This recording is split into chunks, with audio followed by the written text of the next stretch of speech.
What's going on, everybody, and welcome back to JJD TV. I'm your host Josh, and we are back for our 5 takeaways, a series we do after each and every Borussia Dortmund game, where we're going to take a look at the goods, the bads, the uglies, and everything in between. So hopefully you guys do enjoy this series. You'll be sure to drop a like on today's episode. Be sure to drop a sub as well if you're new to the channel, and let's get into our takeaways now. Alright guys, so not really sure how to go about this 5 takeaways because the match we just saw was frustrating beyond belief, frustrating for not only the fans, the viewers, and especially the players, but somehow we were able to win 3-0 against Greuther Fürth. So let's just start off right away with my very first takeaway. My first takeaway is, I don't remember the last time I've seen such a shambolic performance from Borussia Dortmund. The disconnect between the team was astonishing. The bickering between players was full front. It was a very unorthodox type performance.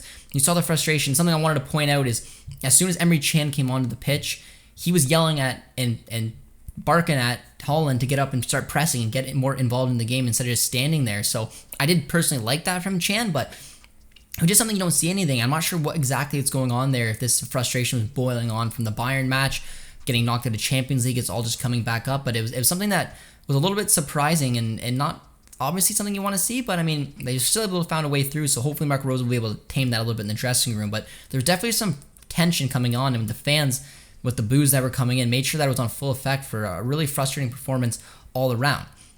However, my second takeaway is that Erling Haaland and company got things done. We still won 3-0 against Greuther Fürth, which at home against this team, one of the worst sides the Bundesliga has seen in decades, you'd expect at least like a 3-0 performance. And Erling Haaland, who I'm going to put out on this takeaway, had one of his worst games. Erling Haaland was invisible. He was frustrated. His body language was really poor. But it's the difference that he makes. This is what world-class number 9s, what world-class players do. Despite being frustrated, I mean, I think he could have kicked someone right in the head after scoring that second goal. He was fuming. He was mad. He was angry. But he still scored twice. And he's the one who drew the penalty and took it and scored the penalty, and then had a really class header towards the end there. So, a bit of a weird takeaway for Haaland, because I just thought it was not his game, but yet he still had a brace. He still found a way to put the team sort of a little bit on his back and just showing that I'm still the number 9 that can do such wonderful things. So, Erling Haaland, hopefully you won't perform like that quite again, but we always appreciate you stepping up and getting a couple big goals. My third takeaway, guys, is going to be Brandt, and I'm going to highlight Brandt because this guy is just something else. This is almost becoming Brandt's team, and he not only was able to adapt his game to be able to play out wide, because he's been playing kind of as a left attacking mid, right attacking mid, allowing Royce to play where he's comfortable and where he's at his best.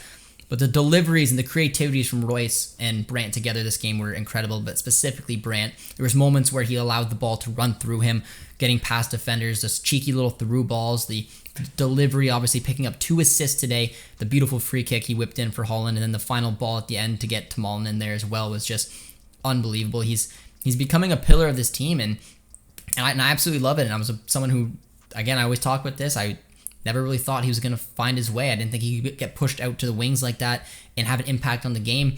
But he was our best player. In my eyes, he was the man of the match and one of the few bright spots about a very frustrating night for Borussia Dortmund, even though they got the 3-0 win.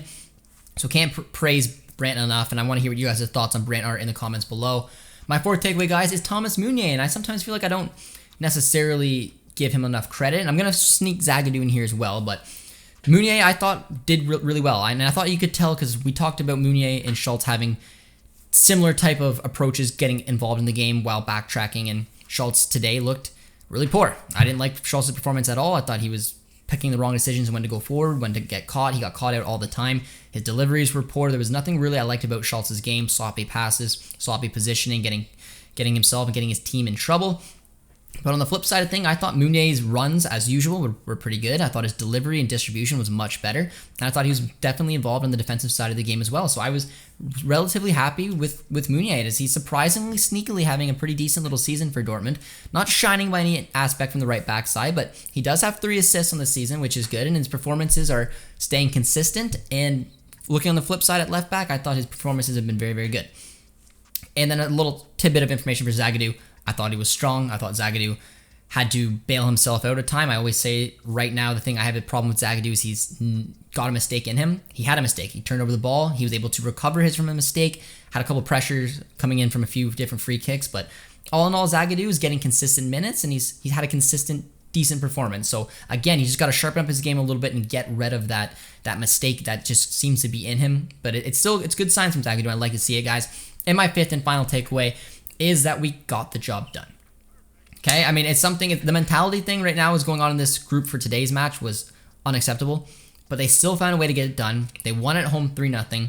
The crowd got on their backs. Emre Can came in and got on their backs, and they still found areas to score. We mentioned Haaland, we mentioned Brandt's deliveries, we mentioned all that, and even now having some options from the bench, knowing that Malen came on and had a really nice touch, and Malen got his goal. But despite how frustrating of a match this was, somehow Marco Rose and company found a way to get the job done, get the 3 points, and that's what they need. And I personally think getting these 3 points were big, even though they should have been expected, no offense, Fürth. But getting the 3 points against Hertha will be even more important, and then you get the break. And now you can relax, you can regroup, and you get these teams going. But you need to win this game, which we did, and we need to win Hertha. So job done, yes. Still some work to do before we get out there and get a nice little Bundesliga winter break, guys. So those are my 5 takeaways. Let me know down below if you agree with my 5 takeaways, if you have anything you want to add, because surely there's more after this very, very interesting little match there. Hopefully you guys do enjoy this 5 takeaways, and if you do, as always, be sure to drop a like on today's episode, drop a sub as well, and hopefully we'll see you guys in the next one. Cheers, friends.